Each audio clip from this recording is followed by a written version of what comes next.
Tollways, bike and scooter tires with T-grip, safer, stronger, lives longer. Malayattoor തീർത്ഥാടനത്തിന് മുന്നോടിയായി കുരിശുമുടി റോഡിന്റെ ഇരുവശവും ശുചീകരിച്ചു. ശുചിത്വ മിഷനും മലയാറ്റൂർ നീലേശ്വരം പഞ്ചായത്തും മലയാറ്റൂർ മഹാ ഇടവകയും ചേർന്നാണ് ശുചീകരണം നടത്തിയത്. ക്ലീൻ മലയാറ്റൂർ പിൽഗ്രിം മലയാറ്റൂർ പദ്ധതിയുടെ ഭാഗമായിട്ടായിരുന്നു ഇത്. പള്ളുപ്പേട്ട പാലം മുതൽ അടിവാരം വരെയായിരുന്നു വൃത്തിയാക്കൽ. റോജി എം ജോൺ MLA ശുചീകരണ പ്രവർത്തനങ്ങൾ ഉദ്ഘാടനം ചെയ്തു. എത്ര അഭിനന്ദിച്ചാലും മതിവരാത്ത ഒരു മാതൃകാ പ്രവർത്തനമാണ് ഇവിടെ ഏറ്റെടുത്തിരിക്കുന്നത്.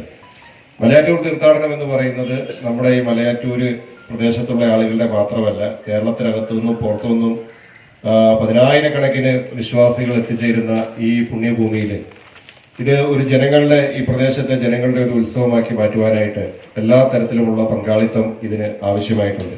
മലയാറ്റൂർ സെന്റ് തോമസ് പള്ളി വികാരി ഫാദർ വർഗീസ് മണവാളൻ അധ്യക്ഷത വഹിച്ചു.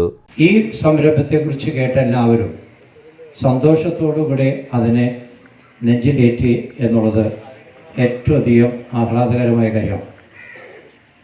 ഇടവക ജനം മാത്രമല്ല, അല്ലാതെയുള്ള NGOs അതുപോലെ തന്നെ ചില സംഘടനകളൊക്കെ ഇതിനോട് ഒത്തുചേർന്ന് പ്രവർത്തിക്കാൻ തയ്യാറായി കഴിഞ്ഞു. പ്രവർത്തനം പല മേഖലകളിലും നടത്തിക്കൊണ്ടിരിക്കുന്നു.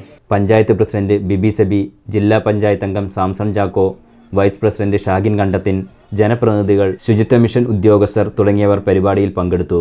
ചുങ്കത് ജ്വല്ലറി, അനുഭവം അതാണ് സത്യം.